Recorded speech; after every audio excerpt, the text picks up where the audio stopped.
Guys, I'm back for the news this week, and let's get into it. So Xbox, you guys don't know, they officially own Activision Blizzard now, or Microsoft. Xbox does. And there was a lot of stuff that came afterwards. I posted a quick thing on Twitter the other day, just talking about it. I didn't really make any videos on it last week because I was kind of just waiting for the whole deal to be done and over with to talk about it. But Xbox could become irrelevant if it doesn't thrive in mobile, Phil Spencer says so. Again, doubling down on that, they want to become the PC mobile king of games. I guess that's a thing now, I'm like pointing right now. Anyway, so mobile is bigger than console and PC, and Spencer discusses what Microsoft needs to do to find success there. Microsoft has always said its deal to buy Activision Blizzard King was mostly about getting a foothold in the mobile game space. And now Phil Spencer has discussed this further appearing on the Xbox podcast recently. Spencer said Microsoft runs the risk of becoming relevant if it doesn't find a way to have success in the mobile game market, which is bigger than the console and PC. I am really looking forward to learning on mobile. The truth of the matter is, if you're going to continue to be relevant in gaming at a global scale, so you're going to have to find a way to be relevant on the largest platform, which is mobile, Spencer said. Yeah, mobile is a relatively new niche. It's really starting to become possible because of how advanced phones are getting, you know. More powerful phones are coming out and stuff like that.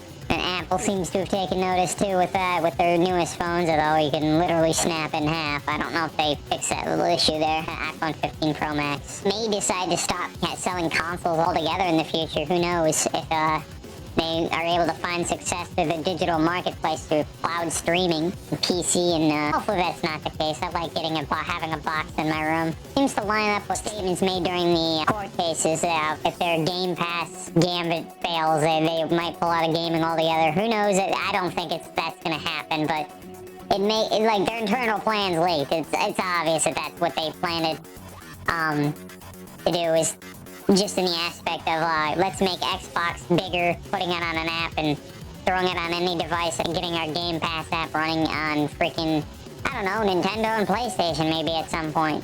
That kind of stuff. And see how fast Xbox Game Pass grows. At the end of the day, I think that's their plan. That and digital game sales, because getting rid of physical seems to be on their agenda too, because of their new consoles. Hopefully I'm wrong and they have a disk drive. I personally like physical media. Does not bode well for the whole industry, and outside of that industry too, for like movies and stuff. Basically, Phil Spencer saying that you're not going to see the Activision Blizzard library on until 2024, some of the older games on Game Pass. So no Activision Blizzard games on Xbox Game Pass until 2024, Spencer confirms. You won't play Modern Warfare 3 in Game Pass this year. As would have wildly expected, Xbox fans should not expect any Activision Blizzard King games to appear on Game Pass. Yeah, he's talking about the new one. Until 2024, when Microsoft closed this blockbuster deal to buy the Call of Duty giant. This month, some thought Microsoft might put some ABK games on Game Pass right away, but that's not going to be the case. There's like Legacy, I'm not really 100% on that terminology there. Appearing on Xbox podcast, Microsoft Gaming CEO Phil Spencer said Microsoft was not able to do the work to get any ABK games on Game Pass until the deal's closed. That only just happens. Activision's own statement on the matter, which was released before the deal closed, confirmed that Modern Warfare 3 and Diablo 4 will not come. Yeah, they're talking about the newer ones, I guess. The Game Pass in 2023. The company said it anticipates its games coming to Game Pass sometime in the course of 2024. In the podcast, the interview, Spencer added, I would love it if there was some kind of secret celebration drop that's coming in the next couple weeks, but there's not. Okay. So don't expect any new Activision Blizzard titles coming out on Game Pass anytime soon. That includes Modern Warfare 3, apparently. So not until next year. Modern Warfare 2 patch notes detailed spooky new equipment for the Haunting event. So the Haunting event started yesterday. I actually haven't really been up to date on anything COD. I just know that I'm not getting the Modern Warfare 3 $75 DLC immediately after it launches. I'll probably buy it later sometime, maybe when the price goes down. I don't play Call of Duty enough to actually warrant that anyway, so I'll just cover this anyways. The Call of Duty's Haunting event is live in Modern Warfare 2 and Warzone.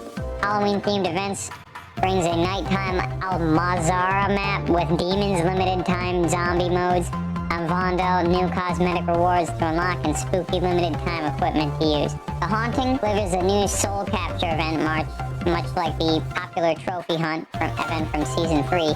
Players can collect souls from limited players. These collected souls are banked across all game modes in multiplayer, Battle Royale, and DNZ. And these can be traded for rewards in the event. Additionally, there are daily login rewards to earn even more Halloween-themed items such as pumpkin, weapon charms, and evil goat emblem. I believe Diablo's freaking character also joining the purchasable operators for a limited time. I believe you can get the succubus. I don't play Diablo, I just know some characters.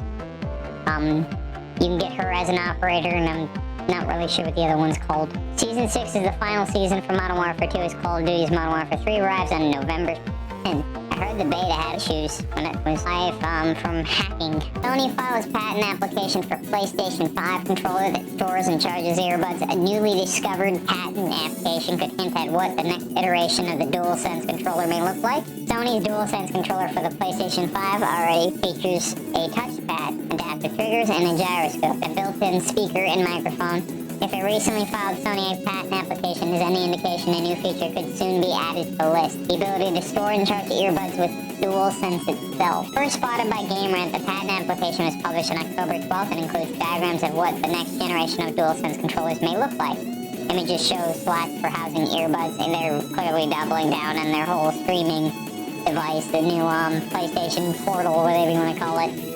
Now that they have that, they have to come up with a way to integrate the earbuds and stuff like that, among other things. Housing earbuds on the back of the controller behind the DualSense touchpad on each side of the controller's handles.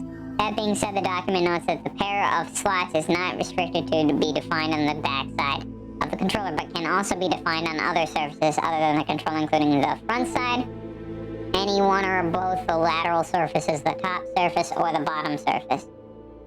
The document states that as a portability and gaming anywhere becomes more and more mainstream and important, the audio experience also becomes equally important.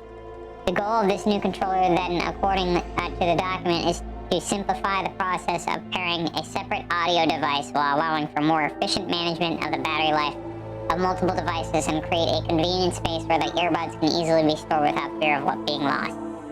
Okay, so I think they're envisioning a future where they have like an app on PC and stuff like that too, because PlayStation seems to be getting a lot into PC too with some of the porting their games over, and it wouldn't be that surprising if they have their own hub for games on PC as well as to compete with Microsoft. And it just makes sense because right now the Xbox controller is compatible through the Xbox accessories app on your PC, and you can get a dongle or something to plug into your PC.